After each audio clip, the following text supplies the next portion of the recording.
Okay. Let me help clarify a few things for you, okay?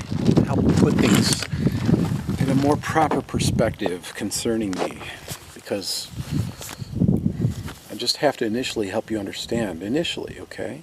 I want you just to entertain the notion. You don't have to believe me initially, though. But I tell you that I am the Lord. I am the reincarnated Christ, okay? Just entertain that notion if you have enough objectivity to understand that, okay? Now, because I am the reincarnated Lord, basically means that I own the entire earth, okay? Psalm 24 says, "The earth is the Lord's, and the fullness thereof, the world, and they that dwell therein. For he hath founded it upon the seas, and established it upon the floods." Okay. I own the earth. Therefore, when I postulate the true science of the earth, which is basically it's inverted. The universe is tiny. The earth is inverted and we live on the inside surface, okay? This is the true nature of the world. You are in the earth. And the surface of the earth curves upwards, okay? There's a celestial sphere in the center. That's where all the stars are. The stars are very tiny. Stars are created by sonoluminescence. This is basically nuclear fusion, but it's very tiny, it's very small. It can be created in a laboratory in a beaker. The reason why that they're created is due to sound reverberation. So basically there's a lot of reverberating sound up in the middle of the earth, which is heaven. This is heaven. There's a literal heaven, okay? There's a literal heaven. And behind that sphere is a pyramid or an octahedron.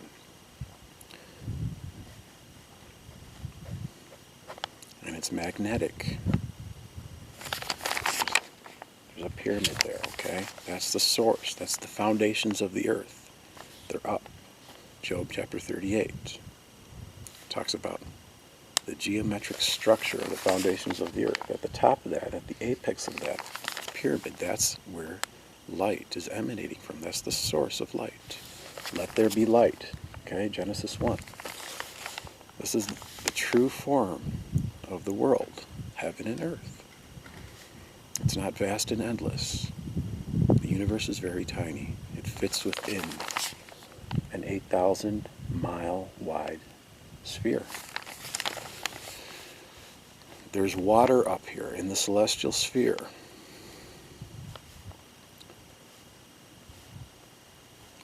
There's a celestial ocean, basically. On the inside surface of that sphere, there's water, okay? And, of course, there's water below. This is our terrestrial oceans. Just like in Genesis 1, where it says that there's the waters above and the waters below. Okay? So you got continents and water in the area below. There's a firmament, okay? There's a glass firmament which was created after the flood. There was a literal flood. This happened about 4,400 years ago. Okay, when you look at plateaus in the desert and you see the elevation difference, that's what happened after the deluge. The water basically dissolved the areas of the land that were not hard. Okay? So basically also, see, because the waters were above, in Genesis it says that the windows of heaven were opened, so this water came down below. It came down during the flood. All over the world. And it flooded the entire earth. Covered the mountains, okay? Sand also came down too. Sand came down and it actually formulated in the ionosphere. And it fused together to create this glass bound or bubble, this glass sky. There's so much evidence that there's a glass sky. So much. Told you before, there's tektites. The whole mystery behind tektites. Look it up. I'm not going to explain it to you right now. Fusion crusts on meteorites. Ozone, the way ozone is created. You smell that fresh scent after a thunderstorm.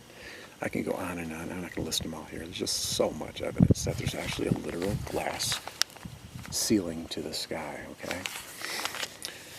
Okay, now understand, there is no spin to Earth. No spin whatsoever. The whole notion of the Earth spinning was based off of some theory that Copernicus conjured up 500 years ago or whatever. And yeah, it's a theory. I mean, mathematically, you can actually calculate it appearing to work, but there's a lot of holes in that theory. For one reason, mainly, it's just ridiculous. It's ludicrous. If you jump up into the if you jump up, you land in the same area. Okay? It's not because the atmosphere is spinning with the Earth. The atmosphere has a totally different density than the Earth. It's just total lunacy that the scientific establishment adopted this. And I think the main reason they adopted it is because there was this vengeance that Galileo wanted to cast upon the church for persecuting him. And so this faulty theory, it basically was a platform for the pride of man to postulate their knowledge. Kepler, Newton even. It's wrong. There's no spin to Earth whatsoever. Google geocentricity and find out there's no spin whatsoever to Earth. There isn't. Sorry. So a lot of people are like, oh, you're offending all these great scientific minds. Well, if you put things in perspective and understand that I am the Lord, and this is my house, this earth, this world that you live in actually belongs to me, now who's really offending whom? That's what I mean about perspective. You really need to understand. The Bhagavad Gita, I quoted this before, chapter 9, verse 11. Fools who are unaware of my transcendent majesty cannot relate to me. They do not know that I am their very soul. They disregard me when I come to the world clad in a body and relate to me just as an ordinary mortal. Okay, so you YouTubers who leave your nasty insults and ridicule, you're foolish. You don't realize that I'm the Lord. You really need to humble yourself. Find some wisdom, man. The beginning of wisdom, right, is the fear of the Lord. Well, I'm the Lord. And if you don't believe that, you're welcome to not believe that, but I really highly recommend you do some investigation, some objective investigation, because the science, the true science, is in my model. And look at the fruit of all these modern scientists. What's their goal? Their goal is to puff up their knowledge, to make money. Their goal is not to uplift the kingdom of God or to acknowledge God in any fashion. Also, I want you to realize, viscerally, there's a disconnect between modern conventional science and the true nature of the earth. Many of you realize that you have a spiritual essence to your being. And then when you go and study and listen to these scientific idiots, there's a disconnect there.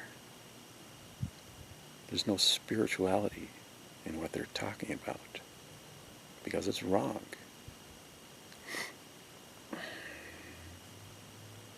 The earth, it's a product of a spiritual spawning, a spiritual manifestation. My earth. You live in my earth. Show some reverence. Show some respect. Show some maturity. You don't realize who you're dealing with, who you're talking to.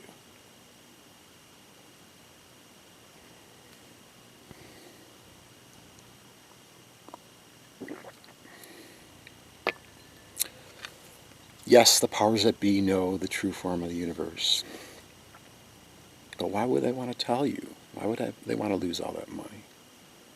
And why would they want to be made fun of? But I'm here to tell you, they are wrong. I am the Lord. And the main difference between these two models, mine and the faulty one, I think has a teleological reason behind it. Meaning there's a purpose. There's an end, basically. And that it has to do with prophetically what's going to happen. Because my model proposes the truth that there's no spin to the earth. It is also proposing that the sun and the moon and the stars and the planets are orbiting inside the earth. They are the objects that are moving, not the earth. Earth is not moving. Airy's failure, Michelson-Morley experiment. I mean, you can go on and on. But you really know, viscerally, intrinsically, there's no spin to earth. Okay? So jump off of this ad populum bandwagon that man has carried you on, basically. Because they're wrong.